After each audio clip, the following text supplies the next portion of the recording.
और बांग्लादेश में बिगड़ते हालात पर बहुत बड़ी खबर है। बांग्लादेश के पूर्व विदेश मंत्री ने टीवी9 से कहा, मेरी जान को भी खतरा है। अब्दुल मोमेन का ये बयान। शेख हसीना सरकार में विदेश मंत्री थे अब्दुल, और अब उन्होंने अपनी जान का खतरा होने की बात कही है। अब्दुल मोमेन के घर पर भी लूटपाट हुई।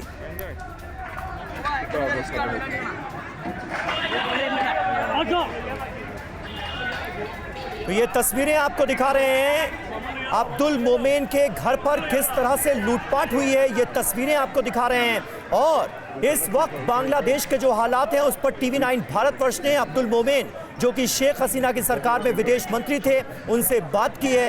अब्दुल मोमेन ने टीवी9 भारतवर्ष से ये कहा है कि उनकी जान को भी खतरा है, उन पर भी हमला हो सकता है। हालात बिगड़ते हुए नजर आ रहे हैं। बांग्लादेश में हमलों का दौर थमता हुआ नहीं दिख रहा है। हिंसा का दौर लगातार जारी है और ऐसे में बांग्लादेश के पूर्व विदेश मंत्री ने टीवी9 भारतवर्ष से बातचीत में ये कहा है कि उनकी जान को भी खतरा है। उनके घर पर भी लूटपाट हुई है और उसी लूटपाट की तस्वीरें इस वक्त आपके सामने हैं। पूर्व विदेश मंत्री अब्दुल मोमेन के घर को किस तरह से उग्र प्रदर्शनकारियों ने निशाना बनाया, वहां पर लूटपाट की गई, ये आप तस्वीरों में देख सकते हैं।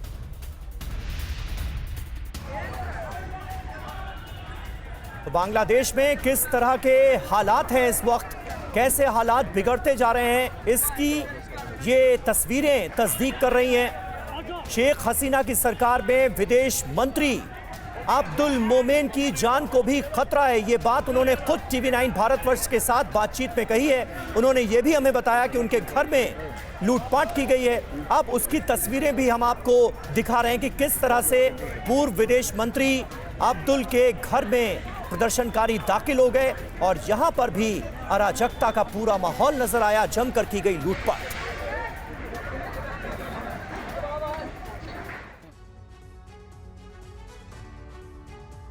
बांग्लादेश में बदले हालात के बीच पूर्व प्रधानमंत्री खालिद जिया को रिहा करने का आदेश जारी कर दिया गया है। खालिद जिया 10 साल तक बांग्लादेश की प्रधानमंत्री रही हैं। देखिए बांग्लादेश की बदलती सियासत पर ये रिपोर्ट। बांग्लादेश में तख्तापलट से सियासी समीकरण बदल चुके हैं। मुल्क और सत्ता से शेख हसीना बेदखल हो चुकी है। इस घटनाक्रम का सबसे ज्यादा फायदा पूर्व प्रधानमंत्री बेगम खालिदा जिया को मिला है। बांग्लादेश के राष्ट्रपति मोहम्मद शहाबुद्दीन ने जेल में बंद खालिदा जिया को रिहा करने का आदेश दिया है। बेगम खालिदा जिया 1984 से बांग्लादेश नेशनलिस्ट पार्टी के अध्यक्ष हैं, जिसकी स्थापना उनके पति और पूर्व राष्ट्रपति जियाउर रहमान ने की थी। खालिदा जिया को भ्रष्टाचार के एक मामले में 17 साल की सजा सुनाए जाने के बाद 2018 में जेल भेज दिया गया था।